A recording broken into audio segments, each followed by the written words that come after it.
everybody, my name is Kirsty and welcome back to my YouTube channel. So I'm back with another tutorial for you guys, and this is a colour pencil tutorial, and I'm going to be showing you part 2 of drawing mouths and colour pencils. So last week I showed you how to draw a baby's mouth and also a natural female mouth, and so this week I'm going to be doing a female mouth but with lipstick on, and also a male's mouth, and I'm going to be showing you how you can draw stubble and also blemishes. So the colour pencils that I'm using for this tutorial is the Caran D'ache Luminance colour pencils, but if you have Prismacolors then you can use them as well. They are both wax based, so they're very similar. Just use similar colours to what I'm using and you should get the same results. So the first thing that I'm doing is I'm drawing the female mouth with lipstick on, and because she's wearing lipstick you don't have to worry so much about getting a seamless transition between her lips and the skin around it, because when you use lipstick you're creating that harsh line. So the first thing that I did was I used the sepia colour, and this is a brownish colour, and I used that to block in the centre line, so the shadowed part of the lips. And then I'm going in with a brighter red colour and I'm using that to fill in the top and the bottom lip, but I'm leaving where the highlights are completely free of the red, so I mark them out first and I'm just not applying the colour pencil to where the highlights are. So I'm applying quite a lot of pressure to that bright red colour to get a full coverage down, and so it looks smooth straight away.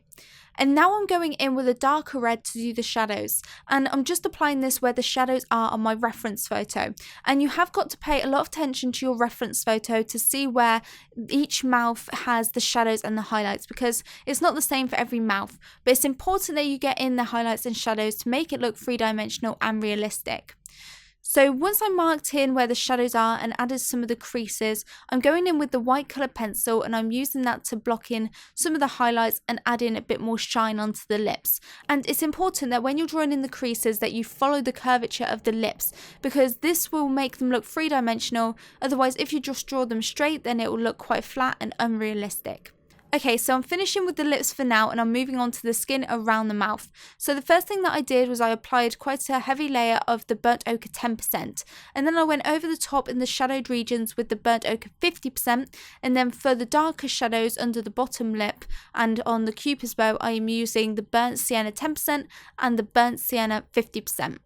And as I'm building up more and more layers, I'm using more pressure to get it to blend seamlessly and blend all those layers together to create a smooth finish.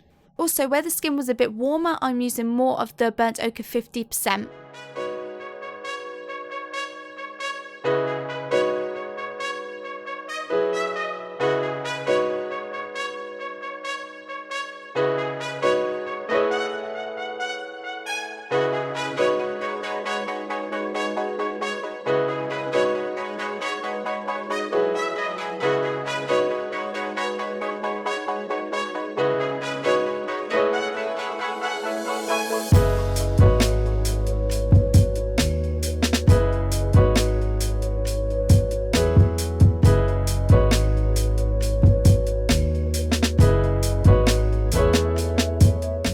Okay, so going back to the lips, I'm using the burnt sienna 50% to create some of the shadows, and also the sepia again. And I'm using the sepia to create some of those creases in the skin.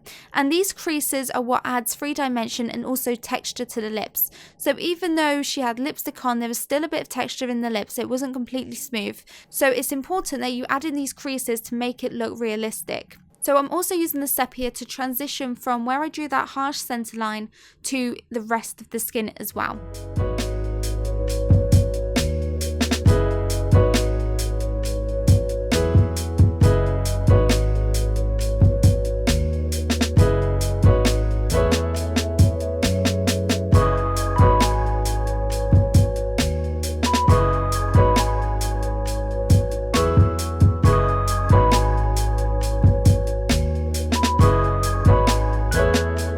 Okay, so now I'm adding the white luminance colour pencil to the skin around the lips. So I'm using it on the cupid's bow and also just the skin directly around the lips as well.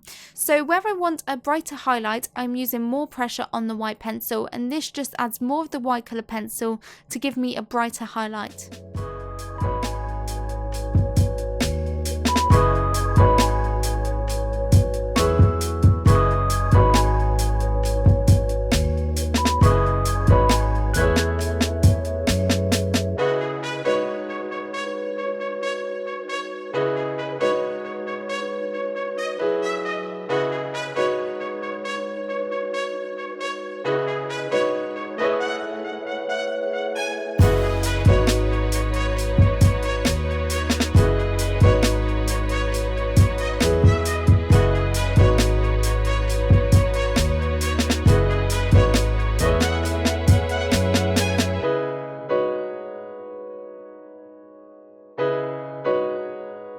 Okay, so now I'm just going through and adding some details, looking at my reference photo and adding in more and more details, so more cracks and crevices and some more highlights as well.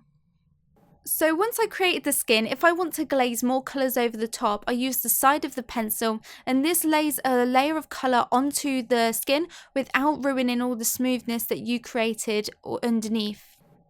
Okay, so now I'm going in with the crafting knife, and this is good to create texture in the lips. So what the crafting knife does is it lifts layers of the wax off the paper. So you can use it to scrape layers off the paper, and this will lighten up those areas and will give you some nice highlights without it being too bright. So it's really good for adding texture, and I use this quite a lot, for example, if I'm doing hair and I want to create some highlighted strands, or for facial hair and stubble like I'll show you later. But for now I'm just using it to create some of the cracks and some texture in the lips.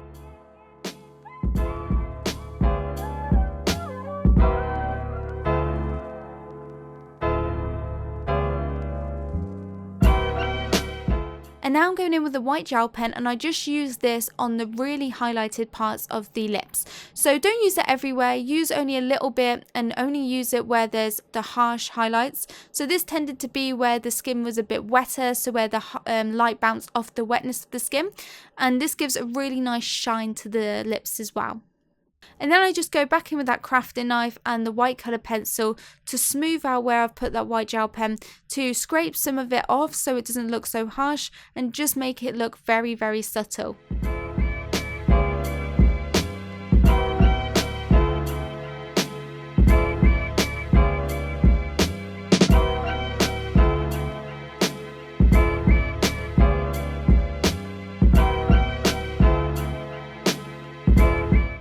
Okay, so now moving on to the male's mouth, and the first thing I'm doing again is I'm using the sepia to mark out where the shadows and the creases are.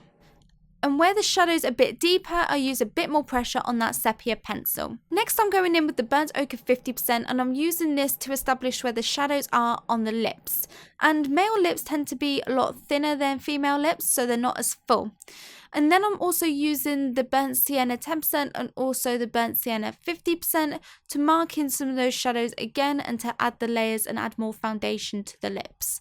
So the male's lips tended to have quite a coolish tone to them, but in certain areas there was a bit more warmth. So I'm adding a lot of burnt siennas as the foundation, but then I glaze over some burnt ochres to add a bit more warmth to those certain areas where there was warmth in the reference photo. And you'll notice that lips aren't just one colour, they have a lot of different tones and hues to them. So it's important that you don't just use a couple of colour pencils, add quite a lot of different tones to them to make them look more realistic. So good tones to use can be burnt siennas, burnt ochres, and raw umbers are good for the shadows as well. But just look at your reference photo and don't try and just use the same colours for every different person, because it won't work. Different people have different skin tones and lip colours, so it's important that you choose your colour pencils depending on your reference photo. So one of the final layers that I applied on the lips was the burnt ochre 10%, and I used this to smooth all the layers together and get a really nice smooth finish. And then I worked on the skin around the lips. So I added a lot of raw umbers. So I used the raw umber 50% for the majority of it. And then in the even more shadowed parts, I used just the raw umber. And this gives a really nice foundation layer to the shadows and tells us straight away where the shadowed regions are. And then I build on those shadows with the burnt sienna 10% and also the burnt sienna 50%. And then in the warmer parts, again, I use the burnt ochre 50% to glaze over and add some more warmth to the area.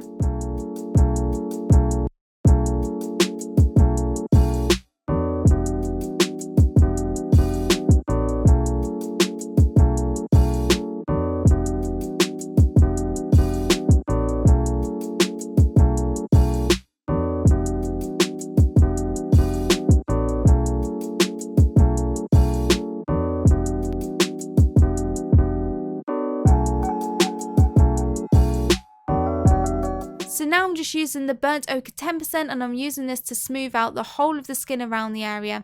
And you can see where I applied the raw umbers underneath, this still shows through. You're just blending some more of the burnt ochre with those shadows, so you can still see where the shadows are even though you've gone over the entire thing with the burnt ochre 10%.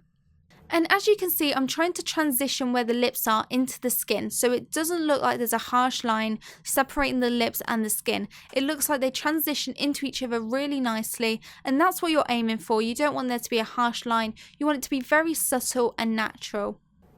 And then I'm going in on the lips again with the burnt sienna 50% to add in some of those creases, and I'm deepening it up with the sepia as well. Okay, so now I'm working on the stubble, and the first thing that I'm using is the burnt sienna, but this is a Faber-Castell Polychromos pencil. So I thought this pencil was a really good one to use because polychromos are really good for detail because they sharpen to a really sharp point and maintain that point very well.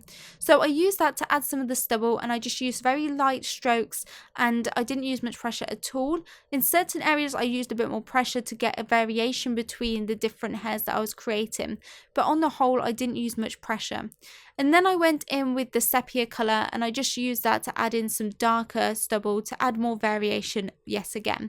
And again, I'm using just little strokes, and I'm going with the direction that the skin is going in and the way that the hair would naturally grow. And then I'm working on the blemishes. So the first thing that I did was I applied a light layer of quite a reddish colour, and I just glazed that colour over where the inflammation of the blemish was.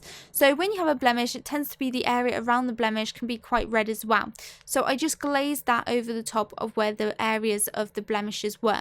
And then I went in with the burnt sienna, and I used that to create the shadow of where the blemish was. So if you have a spot, it tends to be that you have the shadow and also a highlight to make it look bumpy and three-dimensional.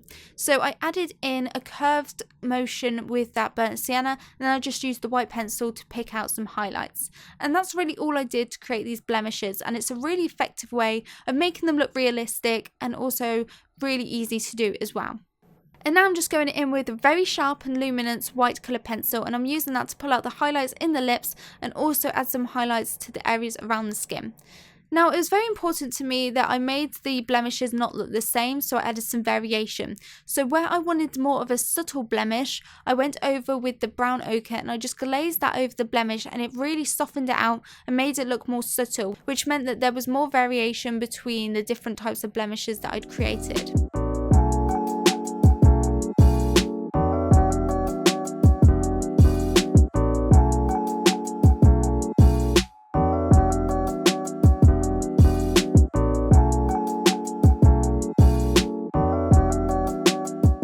Okay, so now I'm moving on to creating more facial hair and more stubble, and to do that I'm using the crafting knife once again. So this, as I've said, is really good at pulling the wax off the paper, and so I'm using that in little strokes to just pull up the wax and create highlighted little hairs. And this is really good to also add some texture into the lips as well, because males' lips tend to have a bit more texture and roughness than female lips. Not always, but in general males' lips can have a bit more texture, so you can get away with adding some more little cracks and crevices in the lips. And again, when I'm creating these creases on the lips, I'm going with the direction that the lips would go in. I'm not just doing it in straight lines around the lips, otherwise this wouldn't look natural or realistic.